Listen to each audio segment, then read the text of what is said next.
Welcome back to Life with the Walkers. Brandy's so off. Butch.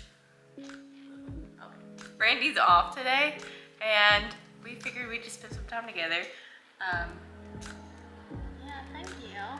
That's so beautiful. Thanks. Just talk about a couple things that's going on in our lives right now. One of them is that Brandy has left her workplace. We're making so much money off this YouTube that we don't even need to work. Yeah, it's not that I left my workplace, but I didn't quit my job. Right, yeah. I just transferred to a different location. You were there at that store for 8 years. Almost 9. Yeah, almost 9. You were just 4 months away from being 9 years. 9 years, yeah. Change is good, maybe. Things are going well. This was a spontaneous decision while sitting in the office one day. I was like, I don't want to be here no more. And I was like, if I don't act on it right now, tomorrow I'm going to change my mind. So you did. So I did. Yeah, we are pretty spontaneous though, as well. We never plan a trip really. It's always last minute. Like there was one day where you got mad at work over something. I can't remember what it was, but you were like, Ashley, pack up. We're going to Disney World. And we did. We left that day and then came back the next day. And that was one of the best Walt Disney World experiences we've ever had. What made you want to leave that store? I feel like I signed an NDA, so I can't disclose really. I mean, it wasn't a lot of bad things. It was just a lot of things. It was time to go. I guess it's grow or go, and if I'm not growing, I'm going. I was growing in a negative way, like this. But Expanding. I was expanding. But yeah, it's kind of like a grow or go. So I was like, if I'm not going nowhere, I might as well go do something like this somewhere else. And so far, like I said, it's been pretty awesome. Everybody's been very open armed, welcome. So I won't say what I do. If you know, you know. If you don't, you don't. Yeah. Do I think I could go back later? Yeah, I think they would have me back. Yeah, you left a lasting impression, I think, at that store. Negative and positive. But I left on a good note. Right? Yeah. Is there anybody there who you are going to greatly miss? Greatly miss? Like, I'm gonna miss everyone. Yeah, I'm gonna miss everyone, good and bad. The ones that wasn't always pleasant, that I dealt with on a daily basis. You know, you miss them. They're like family members. You get that Uncle Eddie, like you don't want to invite Uncle Eddie over for dinner, but he's family, right? It wouldn't be the same without him, so I'm gonna miss everyone, I guess. Yeah. In case you guys don't know, that is a National Lampoon's Christmas Vacation reference. That is one of Brandy's favorite movies. Yeah. And something that's came along, I guess, into our house as a Christmas tradition that we watch that movie every year. I had never seen it before I met Brandy. It doesn't have to be Christmas time to watch that movie. No, it doesn't. We watch it literally at least once a month. Yeah. I wouldn't say that much. No. I would say like maybe 4 times a year. I knew. It's like 4 times a year. When it gets to Thanksgiving, like I know it's when 4 it times a year because you have to pay for it if you're not subscribed. So I can guarantee it's about 4 times a year. Christmas time, yeah, I tried to put it on a minute ago. But I just feel like it should be something that's played in the background at all times. It's a classic. It is a classic. Part of a tradition for us. And I enjoy watching it. It's really funny. I watched it with my family. It was like a memory of my mother. So I think my kids will grow up and they'll play it too. Don't do that. I think we've came up with a lot of Christmas traditions that we didn't necessarily grow up with. What? Like the pajama thing. We never did pajama things growing up, did you? Yeah, and we didn't collect other kids. Will you recollect yourself real quick? Oh my God.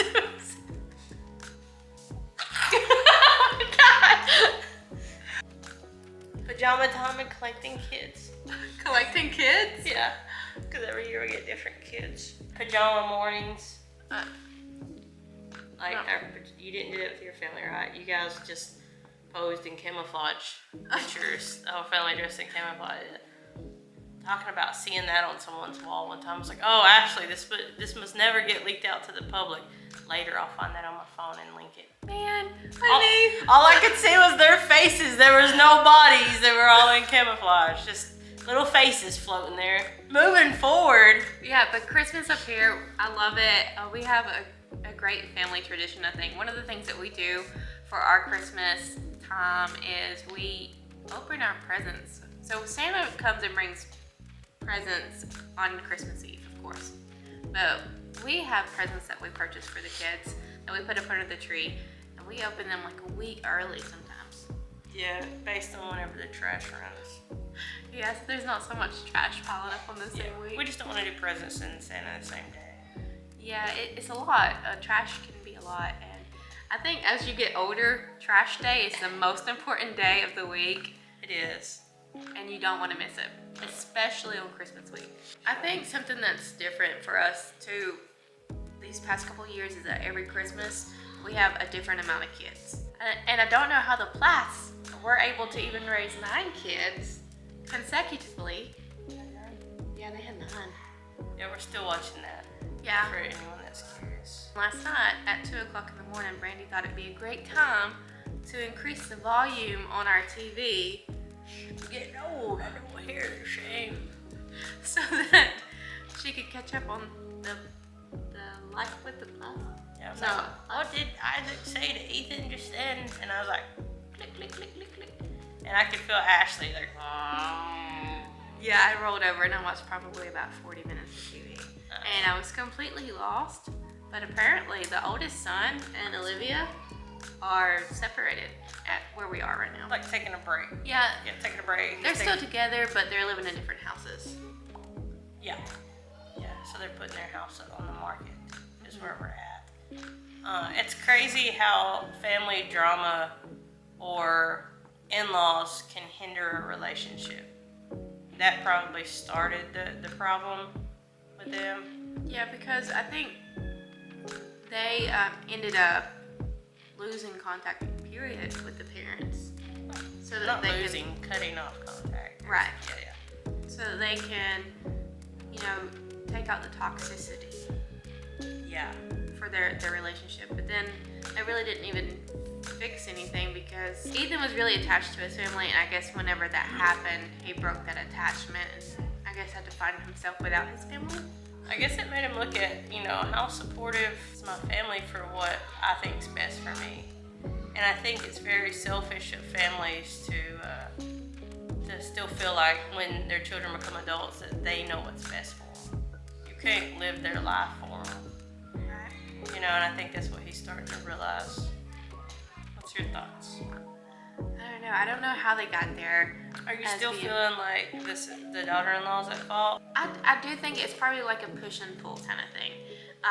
So with Olivia, there was times where, like when the mom came over to the house, yes, the mom was uninvited, but Olivia didn't do anything to try to create a bond there, because I guess Olivia's feelings were already hurt.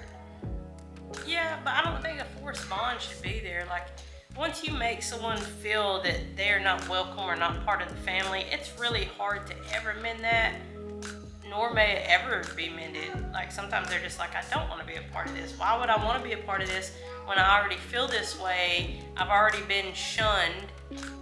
Like, and the person would just feel like everything's fake from that point forward, So, like, I think Olivia's just like, anything after this wouldn't be real, it wouldn't be genuine.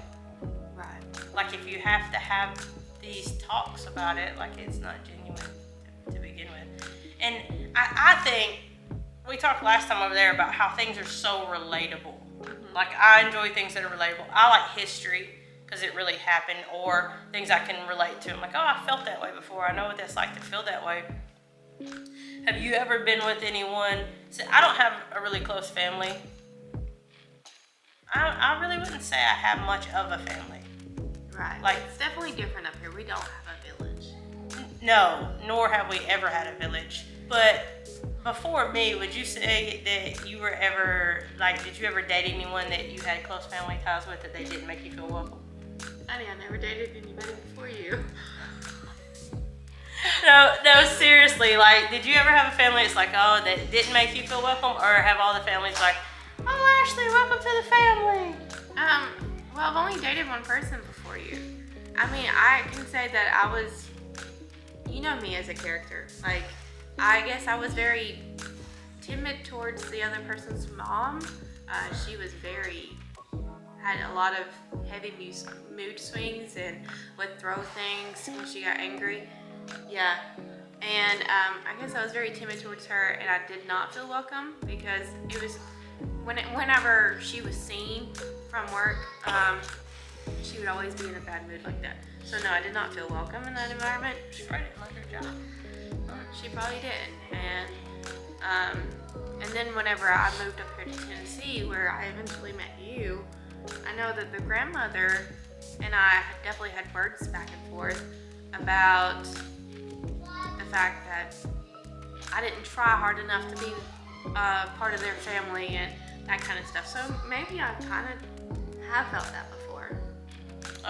Well, I'm going to go ahead and say, as an outsider, I don't think it's your place to try to be part of the family, really. And I know that now that we have kids, and I've definitely felt some type of way, that when my children bring their significant others over, that I'm going to really strive to make them feel welcome. I 100% know what it's like to not feel welcome. I know what it's like to be standing in the background and watch everyone be introduced and never be acknowledged once. Like, those are things you never forget, those moments, you know what I'm saying? And I'm not ever going to do that to them. I'm gonna always make them feel welcome and feel part of the family.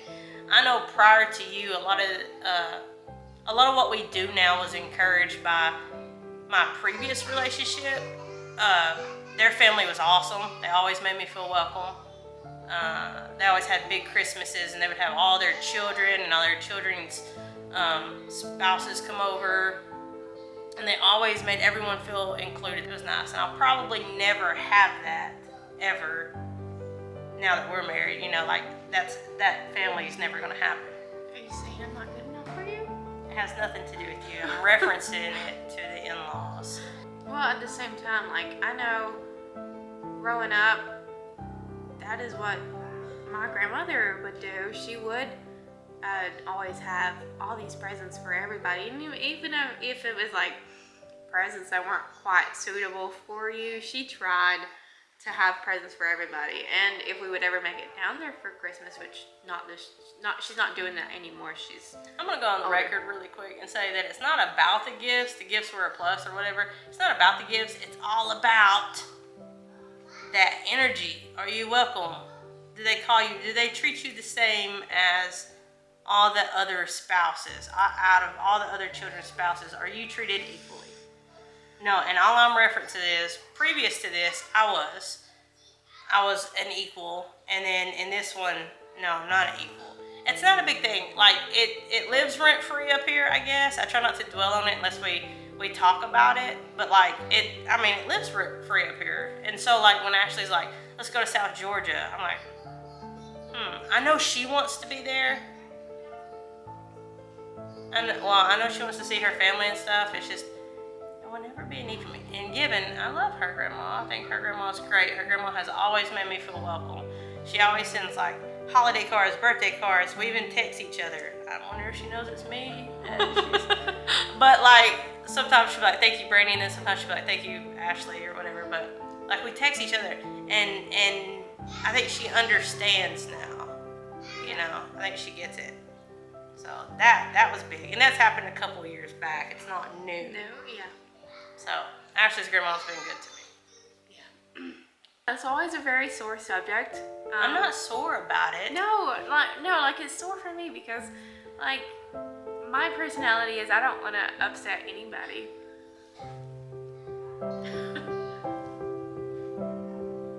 Why is this such an emotional interview today? I don't know.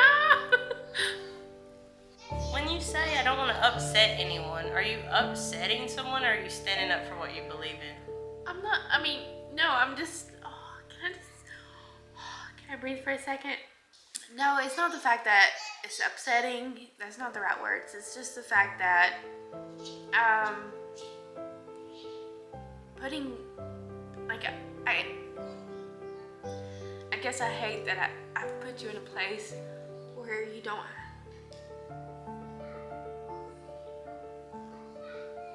I hate this. This is like counseling for us. For real world and real rules. Yeah. Like, Okay. don't walk raw, unfiltered. I love that you're trying to make me laugh so I can get on with what I'm trying to say. But no, I hate that I've put you in a place where you don't feel welcome. It's not your fault. Well, I kind of put myself out there for you to fall in love with me. So. No. Well, it's not your fault. You're not responsible for, and unlike the show that we're watching now, that's how we went down this rabbit hole to where we're at now. Yeah. Unlike that show, it's like it's not Ethan's fault. Like he's caught in the middle. I think he tried really hard to fix that relationship for Olivia and his family early on, and when he saw that it wasn't getting better, he broke away. And I think in a lot of ways, there's been a breakaway, because we're going on, well, we've actually been together 11 years. We just celebrated our 10-year wedding anniversary, but Yeah. 11 years, 5 children, plus 2 right now. So seven that we're taking care of, but 5 children, like, it's not gonna change. Yeah. Like, nothing's gonna change. It's not your fault. No, but at the same time, like, I do think, even though, like, they're not on the level of being fully supportive of our relationship and being fully there for our relationship as, like, your previous relationship.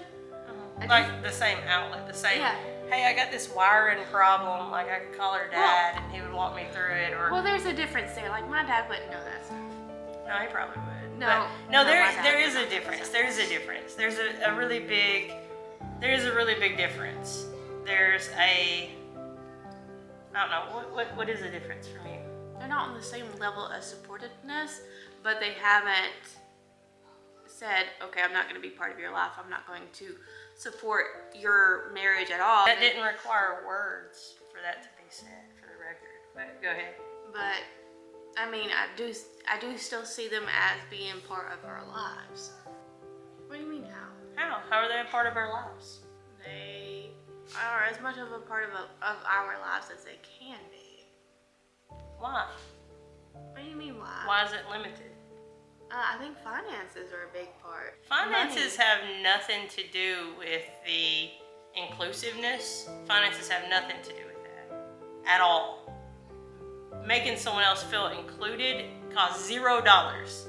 Being decent to other people costs $0. Acknowledging and being supporting to another relationship, guys, costs $0 for anyone that's writing this stuff down. $0 to make someone feel loved and appreciated and part of the family. $0. I can't think of not one time I've ever asked your family or anyone for any money. Support this house, student loans, children, birthday presents, electric bill, car payments, anything. 0 times I've ever said, we need help, can you help us? Yeah, I know. So finance is 0. I know, we're pretty self-sufficient. Oh, we had to be. Yeah, There no, wasn't we an had to option figure it there. out. No, I'm saying, like, as in trips, like coming up here to be more like part of the family. Like, they have came up here several times, but not as much as what you would. Not you. You could care less if they ever came up here. But as I would like. This is really stressing me out. Why is it stressing you out? Because, like, I don't know, like, I guess I feel like I'm in Ethan's position where he's like, no, I've always had, like, this strong bond with my family, but it's hard to see this other side. What other side? This other side, like, the side that you have to see. I think a lot of what you put on right now is you're holding on to what used to be there. When you say I have a strong bond with my family, the bond, you'd be lying to yourself to say that your bond is the same with your family as it once was. Oh, I know, yeah, because we've created new bonds. Like, we've created new bonds with our family. So, like, with any child, eventually our bond with Dragon's going to be different because he's going to have a new importance in his life. Exactly. And he may have it, but my bond with Dragon will always and forever be the same. Right, exactly. My parents' bond to me is probably the same.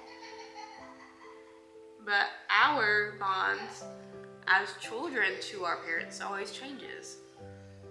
Because we create our own family and then we have children, and it's like, it's got to be shifted.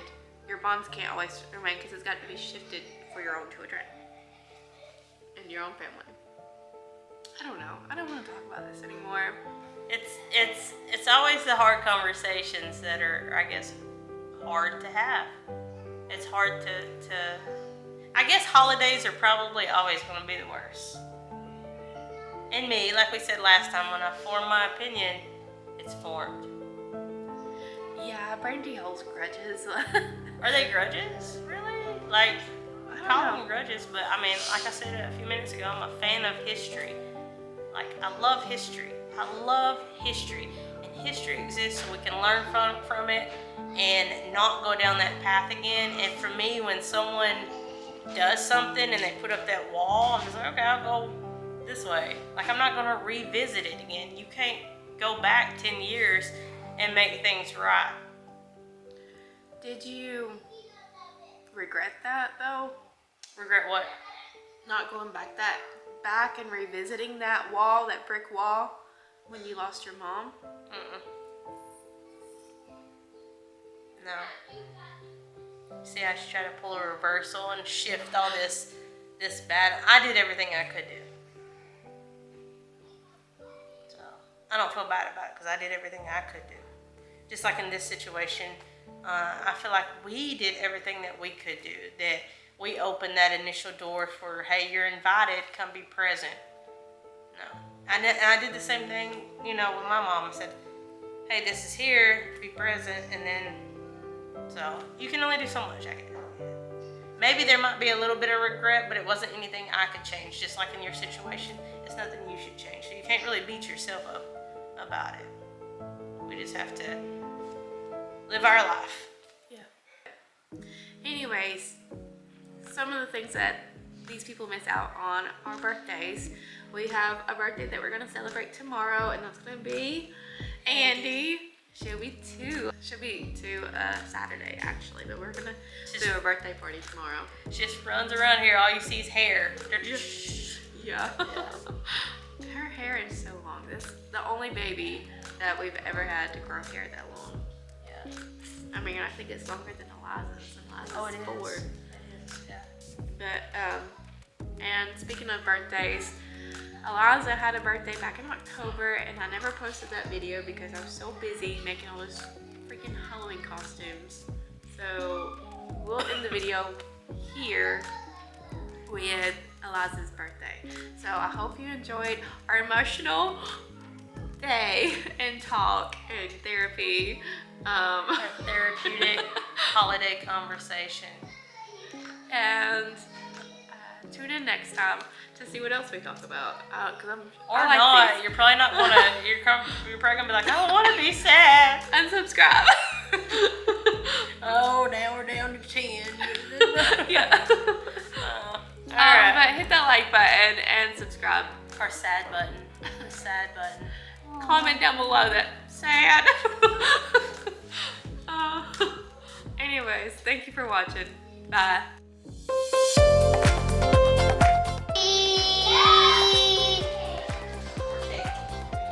Leave my cake alone.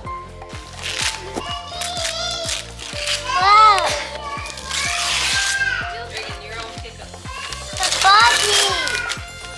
Here's your garbage bag. It's a Barbie. It's a Barbie. All right, Andy, have the cake.